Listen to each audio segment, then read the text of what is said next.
জয় রাধে। আজকের পাঠ সার্বভৌম ভট্টাচার্য উদ্ধার শ্রী চৈতন্য চরিতামৃত মধ্যলীলা খণ্ড শ্লোক 183। শুনি ভট্টাচার্য হইল পরম বিস্মিত, মুখে না নিঃস্বরে বাণী হইলা স্তম্ভিত। তা শুনে সার্বভৌম ভট্টাচার্য পরম বিস্মিত হলেন। তিনি স্তম্ভিত হয়ে রইলেন এবং তার মুখ দিয়ে কোনো কথা বার হলো না। প্রভু কহে, ভট্টাচার্য না কর বিস্ময়, ভগবানে ভক্তি পরম পুরুষার্থ হয়। চৈতন্য মহাপ্রভু তখন তাকে বললেন, সার্বভৌম ভট্টাচার্য বিস্মিত হয়েও না, প্রকৃতপক্ষে ভগবানে ভক্তি হচ্ছে পরম পুরুষার্থ। আত্মারাম পর্যন্ত করে ঈশ্বর ভজন, হইছে অচিন্ত ভগবানের গুণগণ। আত্মতৃপ্ত ঋষিরা পর্যন্ত পরমেশ্বর ভগবানের ভজনা করেন, এমনই অচিন্ত ভগবানের গুণাবলী। আত্মারামাশ্চ মুনয় নির্গ্রন্থা অপুরক্রমে কুর্বন্ত হইতু কিং ভক্তি মিথ্যুভূত গুণ হরি। আত্মাতে যারা রমণ করেন, এরূপ বাসনা গ্রন্থি শূন্য মুনিরাও অত্যদ্ভুত কার্য সম্পাদনকারী শ্রীকৃষ্ণ অহৈতুকী ভক্তি করেন, কেননা জগতে চিত্তহারী হরির এইরকম একটি গুণ আছে। শুনি ভট্টাচার্য কহে, শুনো মহাশয়, এই শ্লোকের অর্থ শুনিতে বাঞ্ছা হয়। প্রভু কহে, তুমি কি অর্থ করো তাহা আগে শুনি, পাছে আমি করিব অর্থ সে যে বা কিছু জানি। শুনি ভট্টাচার্য শ্লোক করিল ব্যাখ্যান, তর্কশাস্ত্র মত উঠায় বিবিধ বিধান, নববিধ অর্থ কইল শাস্ত্র মত লইয়া, শুনি প্রভু কহে কিছু ঈষৎ হাসিয়া। শ্রীচৈতন্য মহাপ্রভুর মুখে আত্মারাম শ্লোকটি শুনে সার্বভৌম ভট্টাচার্য শ্রীচৈতন্য মহাপ্রভুকে বললেন, মহাশয়, এই শ্লোকটির অর্থ শুনতে আমি অত্যন্ত আগ্রহী। শ্রীচৈতন্য মহাপ্রভু তখন বললেন, আপনি কি অর্থ করছেন তা আগে আমি শুনি, তারপর আমি যা জানি সেই অনুসারে ব্যাখ্যা করার চেষ্টা করব।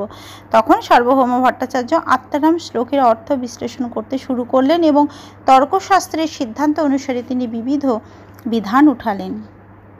নৈমিষারণ্যে ঋষিরা আত্মারাম শ্লোকটির আলোচনা করেছিলেন। তারা সেই সভার সভাপতি শ্রী সুত গোস্বামীকে প্রশ্ন করেছিলেন, চিন্ময় স্তরে অধিষ্ঠিত পরমহংস শ্রী সুখদেব গোস্বামী কেন শ্রীকৃষ্ণের মহিমা আলোচনার প্রতি আকৃষ্ট হয়েছিলেন। অর্থাৎ তারা জানতে চেয়েছিলেন শ্রী সুখদেব গোস্বামী কেন শ্রীমদ্ ভাগবত পাঠে ব্রতী হয়েছিলেন। ভট্টাচার্য, জানি তুমি সাক্ষাৎ বৃহস্পতি, শাস্ত্র ব্যাখ্যা করিতে হইছে কারণ নাহি শক্তি। শ্রীচৈতন্য মহাপ্রভু বললেন, ভট্টাচার্য মহাশয়, আপনি সাক্ষাৎ দেবগুরু বৃহস্পতি, শাস্ত্র ব্যাখ্যা করার এরকম শক্তি এই জগতে আর কারো নেই। কিন্তু তুমি অর্থ কইলে পাণ্ডিত্য প্রতিভায়, ইহা বই শ্লোকের আছে আরও অভিপ্রায়। কিন্তু আপনি আপনার পাণ্ডিত্য প্রতিভায় যে অর্থ বিশ্লেষণ করলেন তা ছাড়াও এই শ্লোকের আরও অন্য অর্থ আছে।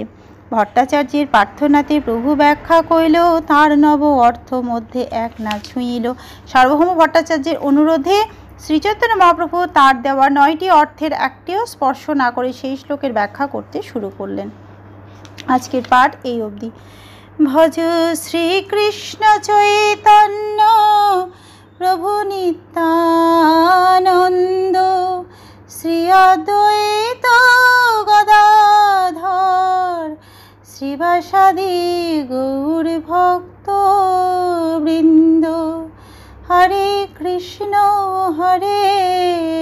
কৃষ্ণ কৃষ্ণ হরে হরে, হরে রাম রাম রাম হরে হরে।